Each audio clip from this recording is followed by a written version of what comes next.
Huepa, soy Natalie de la Torre. Y yo soy Mitzi Quinto, y esto es Ecos Patrimoniales, el podcast De todo y para todos, de todo patrimonio.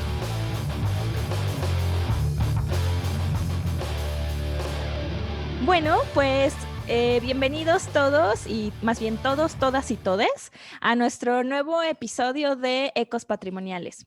Como les platicamos en los episodios anteriores, en los cuales hablamos de cada uno de los momentos de la gestión integral de riesgos de desastre, pues les comentamos que había estos 3 momentos cruciales, y ahora lo que queremos es entrar en una nueva faceta de nuestro podcast en la cual podemos platicarles acerca de cómo diferentes personas se han relacionado y han gestionado estos desastres desde sus diferentes instituciones o desde diferentes puestos en lugares en el gobierno o a lo mejor en organizaciones no gubernamentales.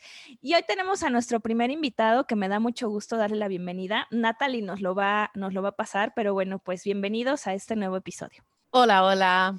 Aquí Natalie, y con ustedes le voy a presentar a nuestro primer invitado, que está en Santiago de Chile, y es Patricio Mora, quien no tan solo es ciclista, sino que es arquitecto y cofundador de Fundación Proyecta Memoria. Bienvenido, Patricio.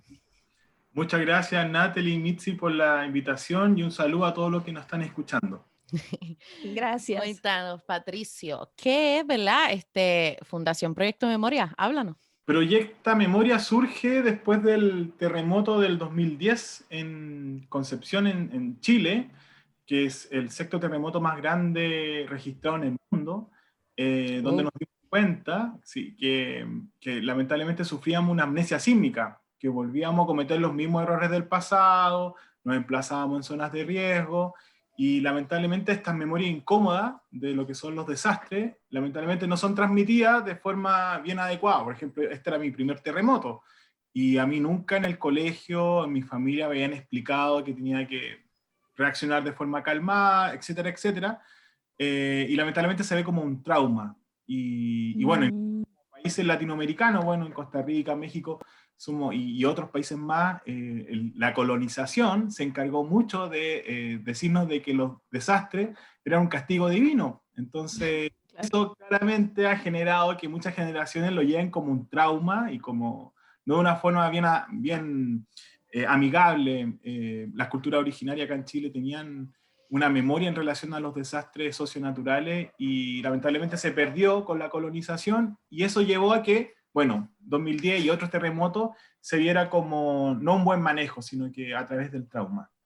Y con la fundación hacemos actividades culturales, de arte, educacionales, involucramos mucho a las víctimas, a mujeres, a los niños, justamente para fomentar una cultura de prevención utilizando esta herramienta, porque creemos que la memoria puede salvar vidas, en el sentido de que si tenemos bien internalizado la gestión del riesgo, podemos prevenir y que más gente se salve. Wow, oye, qué interesante este proyecto. Y bueno, a ver, platícanos, ¿cómo se le ocurre a un arquitecto ciclista de pronto hablar de la memoria? Exacto. Bueno, esto pasó, bueno, lo cofundamos con Hilda Basso Alto en Concepción a los meses después del terremoto, y lo que ocurrió fue que muchos estudiantes de arquitectura, yo era estudiante, nos organizamos para ir a catastrar vivienda del terremoto. Y yo estuve en Cauquenes, en la séptima región acá en Chile, y todo estaba lleno de escombros, mucha destrucción, y ahí pasa algo como un poco anecdótico, porque justo una amiga está de cumpleaños, y mi amiga me dice, oye, ¿qué me voy a traer de regalo? Y como que chistoso con la Pati, y que yo le decía, ¿cómo te voy a regalar un regalo si en verdad está todo destruido? Como que, ¿qué me estáis pidiendo? Entonces yo, de una forma más como anecdótica, le llevo un escombro de adobe, Wow. de una zona que tenía más de 200 años, y que a lo mejor justo se está generando el debate de que a lo mejor el adobe no iba a existir más, porque muchas de las viviendas se cayeron, y yo se lo llevaba como basura, sino que, mira, aquí te traje un escombro de una adobe. Yo estaba todo el rato lleno de adobe, pero después cuando se lo fui a entregar, le expliqué de que este adobe tenía más de 200 años, representaba una familia. Entonces el escombro pasó de ser basura a tener identidad y una memoria, y ahí surge todo, como ver, bueno, el escombro en el espacio público, tener referentes de memoria en relación a los desastres, que no lo tenemos mucho, no tenemos muy identificados en la ciudad estos símbolos de memoria. Y ahí surge, así surge el proyecto de memoria a través de este tema de los escombros simbólicos. De ahí tuvimos la posibilidad de estar en la Bienal de Venecia, representando a Chile con el tema de los escombros, y de ahí ya Brutal. pasamos a diferentes como acciones más culturales, hacemos cicletadas donde participan más de 1.500 personas, exposiciones fotográficas y así, como en relación a la memoria y a los desastres. Wow. No, pues todavía, o sea, me lo contaste y como que se me estremeció la piel, ¿no? De justo esta parte simbólica de la que hemos hablado nosotros en otros episodios, ¿no? De cómo nosotros les conferimos, perdón, valores a los objetos, y eso pues es lo que intentamos preservar, conservar, proteger, y no tanto a lo mejor la materialidad, pero la materialidad es lo que al mismo tiempo se vuelve como contenedor de todo esto. Bueno, pero ¿y siempre tuviste esta como inquietud ante la memoria? Porque digo, me lo cuentas y es precioso, pero es difícil encontrar a alguien que tenga esa sensibilidad hacia estos procesos. Y que tome acción, porque También. definitivamente te diste cuenta de la importancia de ese escombro simbólico y wow, te moviste y ahora existe este proyecto tan hermoso que es, ¿verdad? El de Proyecta Memoria. Sí, yo creo que fueron dos cosas, así como pensándolo, fue el tema de que yo en ese momento, cuando fue el terremoto, yo era dirigente estudiantil, era el presidente del centro de alumnos de la Escuela de Arquitectura, y teníamos un movimiento súper interesante en la Escuela de Arquitectura, muy de proponer, pensar cómo tiene que ser nuestra educación, como que había un movimiento bien grande, incluso hicimos manifestaciones, ya llegamos incluso a temas como más de toma incluso de la escuela, porque educación de calidad. Bueno, fue todo, pero Sí.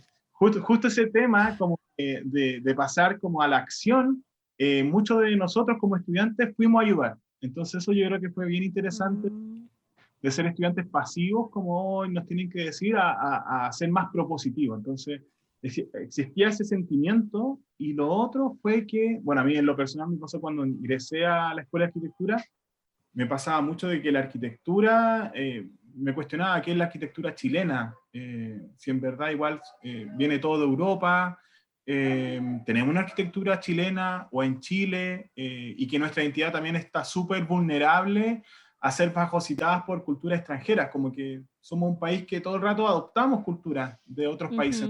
Eso hace que seamos más vulnerables. Entonces eso también yo lo reflexionaba desde que entré a la Escuela de Arquitectura en relación a la identidad, a la memoria, y cómo eso se podría ver reflejado en el patrimonio. Entonces tenía una cierta sensibilidad con el tema, así como de identidad, por ejemplo. Y esas dos ayudaron a gestar esta organización, que ya tiene más de 10 años. Ya tiene más de 10 años. Sí. ¡Wow! Sí. No Oye, sabía. bueno, y perdón, también ahorita que nos lo estabas platicando, como que siento que Chile, nosotros ahora lo que hemos visto bueno, ya nos platicarás en otro episodio, ¿no? Donde abordemos monumentos incómodos y donde hablemos justamente de como estos movimientos sociales, ¿no? Pero tú, ¿cómo pudiste ver esa vinculación entre la gente, la pérdida, este fragmento de adobe, o sea, ¿por qué preservar la memoria? Bueno, porque como les comentaba, nosotros nos dimos cuenta de que ocurrieron muchos hechos anteriores al 2010, incluso en otros países. Por ejemplo, en Japón está la comunidad de Aneyoshi, donde hace 600 años atrás levantaron piedras en el lugar donde había llegado la ola. Y en esas piedras había un mensaje que decía: no tienes que emplazar tus casas bajo esta piedra, porque hace 600 años llegó esta ola. Y lo interesante fue que en el 2011, que cuando ocurre el tsunami terremoto, se salvaron muchas de las viviendas.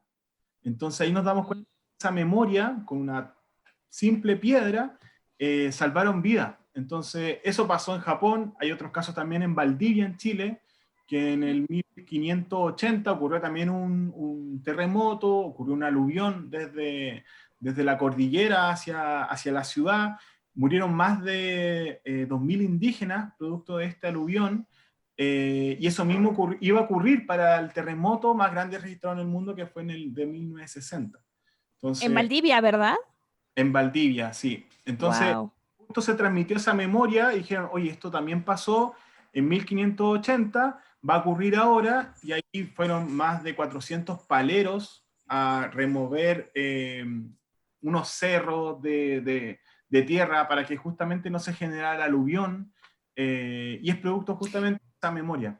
Perdón, pero te voy a hacer dos preguntas más como de léxico, porque aquí siempre estamos como hablando de diferentes regiones, ¿no? Pero La belleza usted, del lenguaje del español. exactamente, pero que, a ver, para ustedes, ¿qué es aluvión y paleros? Esas fueron dos palabras que no entendí. Ah, perfecto. Mira, el aluvión es la remoción en masa de un cerro Ok. que se cayó producto del terremoto y se genera el aluvión como con agua. Agua y tierra se mueve hacia abajo y genera, Ah. por ejemplo. Entonces, muchos de esos aluviones también llevan muchas casas, tapan ciudades enteras. Entonces, lo que estaba Claro, ocurriendo es el arrastre, ¿no? De es material, el arrastre, sí. todo lo Entonces que va. lo que pasó se le llama riñiguazo también a ese evento, porque el lago Riñiguazo. Riñiguazo, porque está el lago Riñihue en la cordillera, en Valdivia, se tapó este lago, producto del aluvión, por la remoción en masa, empezó a aumentar mucho el nivel del agua. Entonces lo que estaba pasando es que se estaba generando una gran represa de agua y que se iba a ir con todo hacia la ciudad. Entonces ahí van hombres con palas, no sé si, palas, Mm, por eso les llamamos palero. Eh, oh, ok. Hace y, sentido, hace sentido. sí, y por eso estuvieron más de un mes, eh, literalmente derribando cerros con palas, ni siquiera con material, con camiones, cosas así, porque no alcanzaban a llegar, sino que todo fue a través de palas. Entonces, por eso también son tan reconocidos, porque pasaron mucho frío, llovía mucho, con el lodo, y gracias a eso se salvó la ciudad de Valdivia. Entonces, ya había Wow. en el 22 de mayo, entonces en junio iba a ocurrir este otro desastre, entonces es bien interesante y ahí hay un tema de memoria, cómo se relaciona con lo que pasó en 1580 y después en 1960. Y me gusta porque, o sea, sé que no los que nos están escuchando no lo pueden ver, pero aquí Patricio tiene un background de Zoom bien chévere que él hizo súper personalizado y tiene unas letras ahí bien grandes que dicen la memoria es acción. Y yo vi eso y fue como que, wow. Entonces, eso me lleva a que, ¿verdad? Nos contaste sobre el museo itinerante, así es, ¿verdad? Así Sí, que cuéntanos, ¿de dónde sale esa iniciativa del museo y qué es un museo itinerante? Porque yo nunca había escuchado de algo así. mira, en Chile, después del 2010, del terremoto, surgieron algunos museos que nosotros también apoyamos. Por ejemplo, el Museo de Chanco, el Museo de la Reconstrucción se llama, que hablan sobre la técnica local, tienen objetos que son muy interesantes en relación al terremoto. Pero previo a esto tampoco nosotros teníamos un museo o un museo nacional relacionado a los desastres socionaturales. Y lo que nos dimos cuenta es que es mucho más interesante a lo mejor es que el museo vaya a las juntas de vecinos, a los barrios, o vaya a los colegios, y ahí pensamos esta fórmula de un museo itinerante, donde Mm, a través de la donación de testimonios y objetos de personas X, cualquier persona puede donar su objeto y con su testimonio se presentan en este lugar, en este colegio, en esta escuela y pueden conectar con lo que está pasando, con lo que ocurrió. Y esto lo hicimos a los 10 años de la conmemoración del terremoto del 2010, que fue este año en febrero. Y comenzamos la campaña. Y nos llegaron objetos súper interesantes, no sé, por ejemplo, ahí hay un diario que mucha gente se enteró a través de ese diario, porque no había comunicación, así televisión, no había nada, porque se había cortado todo. Se enteraron que a 4 cuadras se había caído un edificio, así como desde ese, que el edificio Alto Río, que es el icono del terremoto acá en Chile. Ok, son periódicos. O sea, en momentos de Periódico, desastres, si no había televisión, empezaron a hacer de alguna manera u otra periódicos para que la gente supiera qué estaba ocurriendo. ese Wow. periódico llegó desde Santiago, que se imprime todo desde Santiago, llegó a región, pero no había televisión porque no había electricidad en la zona afectada. Solamente llegó ese diario. Entonces, a través de ese diario, de una noticia que se supo en Santiago, se enteraron de lo que había pasado en su localidad.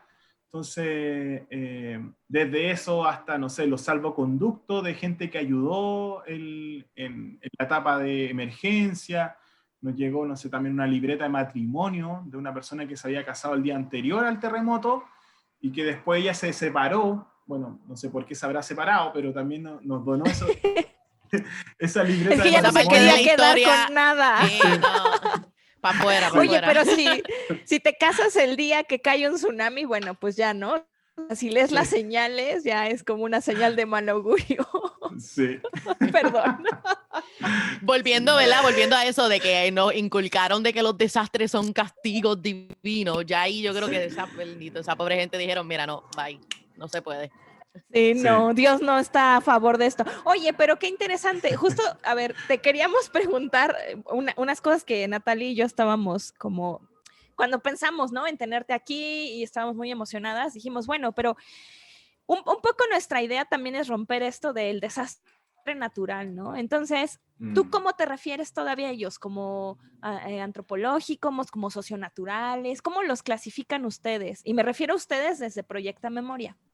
Sí, bueno, desastres socionaturales, como que tratamos de hablar de socionatural. Bueno, también hay como un movimiento bien fuerte cuando hablan que los desastres no son naturales, que, Exactamente. que es como una acción más provocativa, es como bien interesante, pero lo que tratamos también de inculcar es que nosotros construimos el riesgo, porque Ah, qué padre. Ajá. nosotros nos emplazamos en zonas de riesgo de tsunami o construimos mal un edificio. Y, por ejemplo, hace poco estábamos haciendo una campaña en Talcahuano, que fue un sector que fue muy afectado por el tsunami del 2010, y quieren colocar de nuevo una escuela que sufrió del tsunami en el mismo lugar. Entonces nosotros decimos, Ah, qué horror. hay 200 niños que no van a poder escapar y cómo quieren hacer de nuevo la escuela ahí. Entonces, eh, son por eso nosotros hablamos que, bueno, construimos el riesgo y que de alguna forma tenemos que empezar a aprender porque si no volvemos a cometer los mismos errores, Claro. no No, tenemos no la... hay lecciones aprendidas, definitivamente, que es algo Exacto. que ya habíamos hablado en el episodio anterior, de que y tú hablas con el concepto de memoria, pero Mm, anteriormente ya habíamos hablado de eso, de que hay que aprender y no olvidar las lecciones que aprendemos de estas circunstancias súper difíciles, porque si no, vuelve a pasar y vuelve el perro arrepentido a pasar por los mismos problemas y las mismas situaciones. Como que gente, sí, y lo que está Claro. pasando incluso con la pandemia, como los virus surgen por el maltrato animal, todos los virus han surgido por eso y seguimos con lo mismo, no cambiamos nuestra dieta. Nosotros en Chile habíamos sufrido antes de pandemia, bueno, ustedes también. Y sí. tampoco me habían contado de que antes habíamos sufrido de pandemia en el 57, en el 1918, Mm, y así. Entonces eso, siempre el tema como de desastre es muy incómodo hablarlo, y por eso es tan interesante que a través ajá. de la cultura, el arte, sea como de una forma más amena y podamos entender que estamos en un territorio vivo, que tenemos que saber Ujú. cómo convivir con la naturaleza, con los animales y así. Exacto. Entonces, Claro. yo tengo una pregunta. Ahora que, perdón, ahora que ¿verdad? Hablas de la pandemia, que lo que estamos pasando es en sí otro desastre. ¿Qué iniciativa o proyecto está haciendo Proyecta Memoria? ¿Verdad? Dado este contexto así inusual, remoto, todo virtual. Sí, mira, nosotros hicimos como a las 2 semanas, después de que se generó como la alerta de que había una pandemia a nivel mundial, que fue el 11 de marzo, creamos un Instagram que se llama Memoria Inmune, y en donde Oh, Yo no publicamos, sabía eso. sí, ni Memoria yo, ¿eh? Inmune, ¡Wow! sí, que Denle follow, denle follow. es una inyección de memoria para generar anticuerpos colectivos. Entonces son ¡Wow! archivos, solidaridades, ideas, lecciones que hemos aprendido de otras pandemias o epidemias en relación a salud. Entonces, no sé, desde el lazareto que surgió en Italia, en Venecia, producto de la peste negra, que fue como la primera infraestructura de salud pública, pinturas que se hicieron en relación a otros virus, no sé, recordar a algunas personas que hicieron vacunas. Por ejemplo, hace poco, bueno, ayer, el 1 de diciembre, se conmemora el Día de la Lucha contra el VIH, que es muy incómodo hablarlo, pero Sí. súper necesario de hablarlo. Entonces, no sé, por ejemplo, pusimos la historia de Lady Di, que fue como bien importante cuando ella saluda, Abraza al niño. abraza a un niño y a Sí. personas que tenían SIDA o VIH. Entonces, son esos tipos de desastres, son desastres lentos, por ejemplo, lo que estamos viviendo ahora es un desastre lento, que es lo de la pandemia. Tratamos de decir, oye, mira, aquí se empezaron a formar, no sé, en Chile, producto de todo lo que pasó, las ollas comunes, porque la gente ya no tenía trabajo, y eso mismo también había pasado antes en el 57, y así. Y en base a eso también nosotros hemos tratado de recolectar, por ejemplo, algunos objetos que son importantes, como el museo. No sé, por ejemplo, yo tengo guardada mi primera mascarilla, no sé si ustedes tienen su primera mascarilla, pero que cada uno haga No ese sé, proceso. pero... Sí, cada uno Mira, debería tú me hacerse acabas de ese explotar los proceso. sesos, de verdad. Me acabas de volar el cerebro. Sí, Estoy en shock, fascinada, encantada. Wow, wow. sí. Cada uno Oye, debería pero hacer ese proceso para que después se lo explique a sus nietos, porque si no va a pasar lo mismo que pasó a ustedes, que no nos explicaron. claro, no, pero ¿sabes qué? A ver, tienes alma de poeta, ¿no? Porque así los términos y como nos los dices realmente es como muy romántico, Lo de pero también inyectar. Sí. exacto, oye, pero, perdón, pero también es una cosa un poco fetichista, ¿no? O sea, el hecho de conservar un objeto, ¿no? Que es como todo lo que también hemos hablado de los símbolos y de lo que nosotros le otorgamos. Es muy interesante ver cómo en ciertas partes del mundo la restauración, ¿no? Que en este caso es más conservar la materia todo, a costa de todo, como de lugar, ¿no? Pues a lo mejor si lo vemos con una idiosincrasia más oriental en vez de occidental, pues no, las cosas se destruyen porque tienen un ciclo, porque la vida sigue, porque lo que nace se tiene que morir. Y entonces cuando se restauran, o sea, no importa que nosotros repintemos un templo, y aquí sí, ¿no? Aquí parece que la última escama es igual de importante y pertinente que conservar todo el templo, ¿no? Entonces me llama mucho la atención esto por ejemplo, ¿no? Como conservar la primera mascarilla o conservar un fragmento no sé, de adobe. Sí, ahí va el tema de cómo, bueno, lo que siempre hemos considerado basura, en cierta forma nosotros creemos que nos pueden salvar la vida, como que, bueno, siempre hemos tenido no sé, pues acá en Chile igual se restauran muchas iglesias, la gran mayoría de todos los fondos públicos se van a iglesias, casi la gran mayoría. Y en ningún momento, por ejemplo, la iglesia se muestra de que gracias a ella, bueno, tenemos mala memoria, bueno, todos los problemas que hay en relación a la iglesia, que en cierta forma no hay como una conexión con lo que estamos viviendo ahora, como, no sé, me pasa que deberíamos estar todo el rato restaurando o visibilizando patrimonios que están relacionados a la emergencia climática, a todo esto de la salud, por ejemplo, etcétera, etcétera. Pero en cierta forma es visibilizar lo que siempre hemos dejado como que algo que no nos va a servir y que en cierta forma ahora con este tiempo de crisis nos ayuda mucho. Sí, Claro. es restaurar y conservar para qué y para quién, con qué propósito, ¿no? Sí. Que es Sí. la realidad, porque muchas veces se le pregunta a alguna persona, a alguna comunidad, ¿verdad? ¿Qué quisieran restaurar, qué importante para ellos. Sí, No se sí. sabe porque una costumbre, ¿no? Como tú dices, siempre restaurar la iglesia no se cuestiona. Es como que una Mm, normativa sí, bien... sí. Sí, y eso pasó, bueno, ahora con el movimiento del estallido social, con esta nueva constitución que vamos a formar los chilenos, que estuvimos con una constitución más de 40 años hecha en dictadura. También hay un movimiento muy fuerte que nos estamos cuestionando mucho, que es el patrimonio. No sabemos si la palabra es patrimonio, porque, bueno, patrimonio viene del padre, y ahora todo. Ajá. Y también no sabemos qué palabra ocupar para que, bueno, y que representa mucho el patriarcado, hay muchos monumentos a hombres, muy pocas a mujeres, casi el Ujú. 5% de las estatuas en Chile son a mujeres y el otro 95% a hombres colonizadores, Wow. hombres blancos, heterosexuales.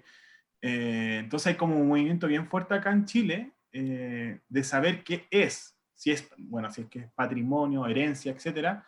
Eh, y que tampoco se hace consulta, como comentabas tú, como que es un grupo de Y expertos para en ti, decir, Patricio, ¿qué es patrimonio? Te hago la pregunta, ¿verdad? Porque nosotras no los preguntamos en el primer episodio, pero aprovecho y te pregunto a ti, para ti, ¿qué es patrimonio? oh, es que eso ahora, como tras este movimiento, bueno, antes yo siempre patrimonio para mí era lo que me genera autoestima. Oh, ok. Hoy, mira, me siento orgulloso de esto, y claramente no son símbolos, no sé, de colonizadores, no sé, yo cada vez estoy como más conectado con comunidades indígenas. No sé, después de la pandemia empecé a hablar, a aprender mapudungún. Que Wow. en Chile hay 9 comunidades indígenas, bueno, en México hay muchas. Sí. Eh, sí, pero acá en Chile, por ejemplo, no se habla mapudungún. Anteriormente la gente, si hablaba mapudungún, los maltrataban, los discriminaban. Bueno, todo un sinfín de malos tratos Sí, racistas. muchas veces eran ilegal incluso hablar el Sí, idioma, que fue lo que pasó en Colombia con el Muiscubún. Hubo un decreto español haciéndolo ilegal y ¿qué pasa? Se olvidó. sí, Pero sí. sí. Eso, pero para mí, si pudiera definir patrimonio, está todo muy relacionado con la naturaleza, como todo lo que está relacionado con los pueblos originarios. Eh, en 200 años se destruyó todo lo que había, entonces, y que claramente es reflejo de lo que estamos viviendo, que es una crisis mundial con respecto a la emergencia climática, el modelo de desarrollo, la calidad de vida. No sé, para mí eso es algo que deberíamos reivindicar, y especialmente desde Latinoamérica. Claro, y para eso es este espacio. Y bueno, pues con esto nos gustaría despedirnos.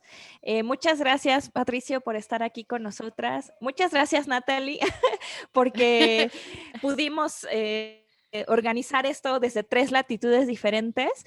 Y bueno, pues queremos cerrar un poco con esta idea, ¿no? De que el patrimonio, pues es lo que es para cada quien, ¿no? No hay recetas, no hay fórmulas, tal vez no hay definiciones, simplemente es lo que es.